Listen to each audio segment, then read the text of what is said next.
ভগবান শিবের মূর্তির পাশে বা মন্দিরের সামনে ষাঁড়রূপী একটি মূর্তি থাকে।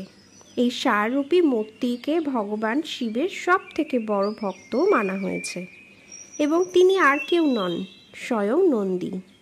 হিন্দু শাস্ত্রে স্পষ্ট উল্লেখ আছে ভগবান শিবের বাহন হলেন তিনি। আজ আমরা জানতে চলেছি নন্দীকে, কিভাবে ভগবান শিবের বাহন হলেন, কোন পরিস্থিতিতে শিবজির এত প্রিয় পাত্র হয়ে উঠলেন তিনি। তাই সম্পূর্ণ ভিডিও দেখার অনুরোধ রইল।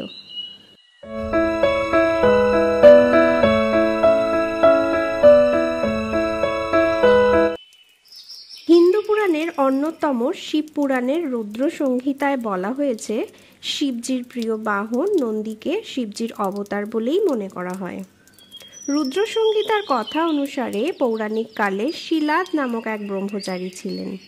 বয়স বাড়ার সাথে সাথে তার মনে ভয় হতে থাকলো, মৃত্যুর পর তার বংশ সমাপ্ত হয়ে যাবে।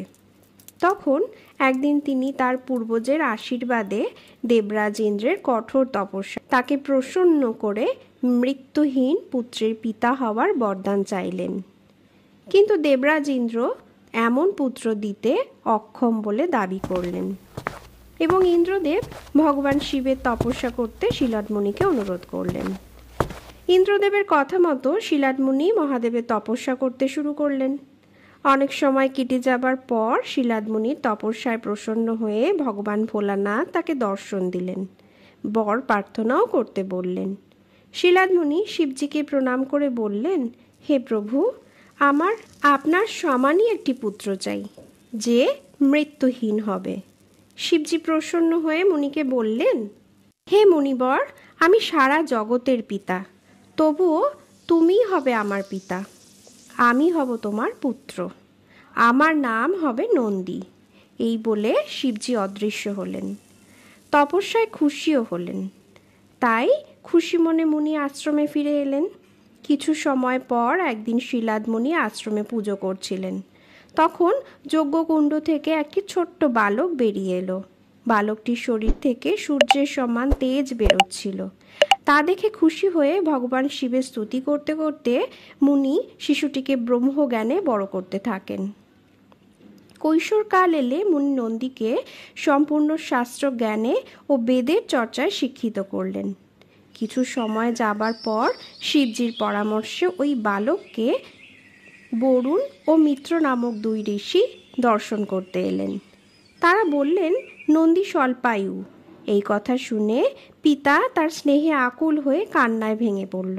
আকুল কান্নায় ভেঙে পড়তে দেখে ছোট্ট নন্দী বললেন, আপনি আমার মহাদেব ভোলানাথের আজ্ঞায় পেয়েছেন, তার কথা কখনো মিথ্যাই হতে পারে না।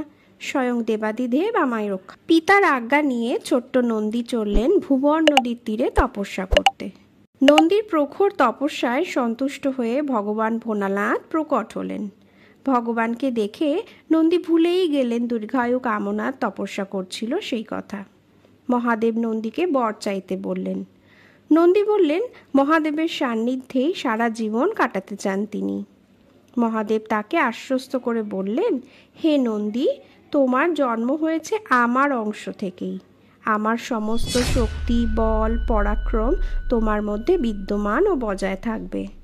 আমার কৃপা সর্বদাই তোমার উপর বিদ্যমান থাকবে। জন্ম মৃত্যুর কোনো প্রভাবই তোমার উপর পড়বে না। কৈলাসে ফিরে মাতা পার্বতীর সাথে আলোচনা করে মহাদেব নন্দীকে গণাধ্যক্ষ রূপে নির্বাচন করলেন, কৈলাসে স্থান দিলেন, বিভিন্ন রূপেরও বরদান দিলেন। অবশেষে ষাঁড় রূপে প্রিয় নন্দী নন্দীশ্বর হয়ে মহাদেবের বাহন হয়ে নির্বাচিত হলেন। এই কারণেই নন্দী মহাদেবের এত প্রিয় অনুচর ও বাহন। মহাদেব সর্বদা ধ্যানে মগ্ন থাকেন, তাই ভক্তদের মনস্কামনা মহাদেবের কান পর্যন্ত পৌঁছানোর কাজ নন্দী করে থাকে। সেজন্যই শিব মন্দির বা শিবলিঙ্গের পাশে নন্দী চিরবিরাজমান। কথিত আছে মহাদেব নন্দীর কোনো কথাই ফেলতে পারেন না, তাই নন্দীর কানে করা প্রার্থনা খুব তাড়াতাড়ি পূরণ হয়। কেমন লাগলো বন্ধুরা, তা কমেন্ট করে অবশ্যই জানাবেন।